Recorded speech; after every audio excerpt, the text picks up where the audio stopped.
c'est un traître à la nation, Sarkozy, c'est rien de plus. C'est un mafieux plus un traître. Il ne mérite pas une once de pitié ou de considération. C'est un grand prédateur pour la France. Lui, il fait 3 semaines avec toute l'attention des médias français, les malheureux Français qui vont lui envoyer des billets de 20 euros, de 50 euros, du foie gras, du caviar, alors qu'il gagne 4,5 millions, 5,5 millions par an déclarés.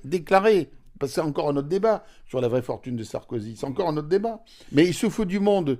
Et en plus, avec l'appui des médias nationaux, c'est un scandale. On a un président, écoutez, qui a démoli l'État français, qui a enlevé le crime de haute trahison, pensant sans doute qu'un jour, ça risquait de lui retomber sur le nez, ce qu'il a fait avec la Libye. Et il n'a pas que cette affaire. Il a Big Malion, il a les sondages de l'Élysée, on va creuser sur le Kazakhstan, les marchés d'hélicoptères au Kazakhstan. Il a aussi touché de l'argent. La Coupe du Monde de football avec le Qatar, il a encore touché de l'argent. Bah, arrêtons de le plaindre, cet homme-là. Mais c'est quoi ça? Mais il ne mérite pas d'être réhabilité, d'être considéré. Et ce qu'on peut voir maintenant, c'est qu'à force de clamer sans arrêt son innocence, il avait une certaine arrogance publique qu'il a perdue. Parce qu'il a perdu le monopole de la parole maintenant. Il ne peut plus ramener sa fraise comme auparavant, parce que petit à petit, le langage public en disant « je suis innocent », ça ne marche plus, c'est fini.